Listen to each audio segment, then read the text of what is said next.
بسم اللہ الرحمن الرحیم۔ السلام علیکم سامعین کرام، ایک مرتبہ کی بات ہے کہ حضرت امام شافعی رحمہ اللہ نے حضرت امام احمد رحمہ اللہ کو خط لکھا کہ حضرت بہت عرصہ ہوا آپ تشریف نہیں لائے، آپ سے ملاقات کو جی چاہتا ہے۔ حضرت امام شافعی رحمہ اللہ استاد ہیں، حضرت امام احمد بن حنبل ان کے شاگرد ہیں۔ حضرت امام شافعی کا قیام مصر میں تھا، اس لیے وہاں شوافع زیادہ ہیں۔ جواب میں حضرت امام احمد بن حنبل رحمہ اللہ نے فوراً اپنا پروگرام لکھ کر بھیج دیا، فلاں دن فلاں تاریخ کو آپ کی خدمت میں مصر میں حاضر ہو رہا ہوں۔ حضرت امام شافعی نے اپنے گھر والوں کو، اپنے ملنے جلنے والوں کو اور دوست احباب اور دوسرے علماء کو ان کے آنے کی اطلاع دی، پھر ان کی دعوت اور ان کے استقبال کا خصوصی اہتمام کیا اور لوگوں سے بتایا کہ اگرچہ وہ میرے شاگرد ہیں مگر وہ ایک بڑے امام ہیں،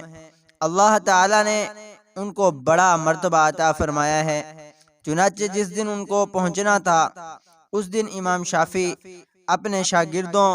اور دوسرے علماء کو لے کر ان کے استقبال کے لیے شہر سے باہر تشریف لے گئے۔ اس وقت مصر کے جو بادشاہ تھے وہ بھی حضرت امام شافعی کے معتقد تھے، وہ بھی امام صاحب کے ساتھ استقبال کے لیے چلے آئے، اور پھر بادشاہ کے ساتھ ان کے ارکان دولت بھی، وزراء امراء بھی آ گئے۔ وقت مقررہ پر حضرت امام احمد بن حنبل رحمہ اللہ پہنچ گئے۔ حضرت امام شافعی رحمہ اللہ نے ان کا بڑا شاندار استقبال کیا، پھر عزت اور احترام کے ساتھ ان کو لے کر گھر پہنچ گئے اور ان کے لیے بہترین کھانے کا انتظام کیا۔ اس زمانے میں عام طور پر اولیاء اللہ اور بزرگوں کی شان یہ تھی کہ وہ کھانا بہت کم کھایا کرتے تھے اور رات بھر اللہ تعالی کی عبادت کیا کرتے تھے۔ تو سامعین کرام، حضرت امام احمد بن حنبل رحمہ اللہ کھانا کھانے بیٹھے تو دیر تک اس طرح کھانا کھاتے رہے جیسے کئی روز کے بھوکے ہوں۔ باقی لوگ کھانا کھا کر اٹھ گئے مگر وہ کھاتے رہے۔ لوگ بہت متعجب ہوئے کہ حضرت امام شافعی نے تو ان کی تعریف کی تھی، یہ بڑے اللہ والے اور بزرگ انسان ہیں، مگر یہ تو خوب پیٹ بھر کر کھانا کھا رہے ہیں۔ لوگوں میں اور گھر والوں میں ان کے بارے میں باتیں شروع ہونے لگیں، لیکن کوئی کچھ نہ بولا۔ پھر جس کمرے میں حضرت امام احمد بن حنبل رحمہ اللہ کے لیے رات کے وقت آرام کرنے کا انتظام کیا گیا تھا، اس کمرے میں حضرت امام شافعی کی بچیوں نے ایک مصلی بچھا دیا، مسواک رکھ دیا، استنجے کے لیے ڈھیلے اور پانی رکھ دیا اور وضو کے لیے لوٹا بھی، تاکہ رات کو تہجد کے لیے اٹھیں تو انہیں کسی قسم کی کوئی پریشانی پیش نہ آئے، اور چونکہ رات کو تہجد کے لیے اٹھنا ایک عام معمول تھا۔ اللہ تعالی بچائے کہ آج ہمارے زمانے میں یہ افسوسناک ماحول ہو گیا ہے کہ صبح 8 بجے اور 9 بجے اٹھنا ہمارا معمول بن چکا ہے۔ اس زمانے میں تو عام لوگ بھی تہجد کی نماز پڑھا کرتے تھے اور قائم اللیل ہوا کرتے تھے، اور جو علماء صلحاء تھے وہ تو راتوں رات عبادت کیا کرتے تھے۔ اللہ تعالی ہمیں بھی تہجد پڑھنے کی توفیق عطا فرمائے۔ بہرحال حضرت امام احمد بن حنبل نے رات کو اس کمرے میں آرام کیا اور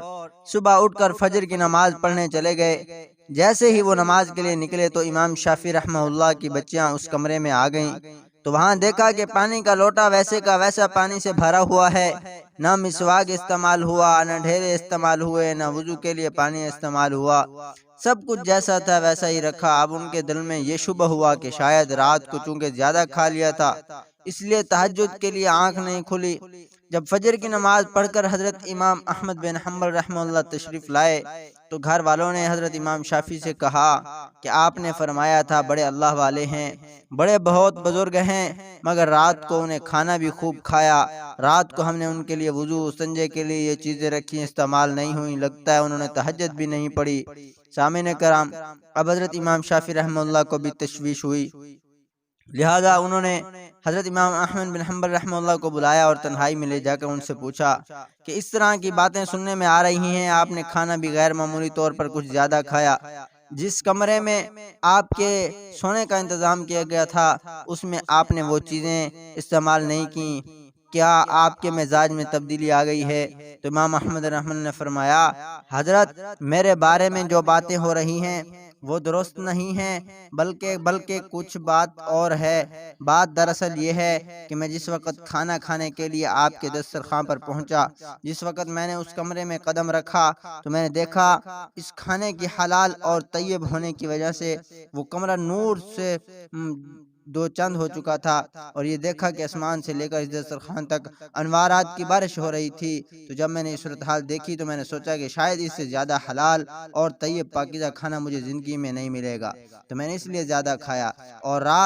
ساری رات میں عبادت کرتا رہا۔ عشاء کی نماز سے فارغ ہو کر جب میں اس کمرے میں پہنچا تو میرے لیے انتظام تھا، تو میں نے بجائے سونے کی عبادت میں گزار دی، اس لیے مجھے ضرورت ہی نہیں آئی ان چیزوں کی۔ اور سامعین کرام، اللہ تعالی ہم سب کو عمل کی توفیق عطا فرمائے۔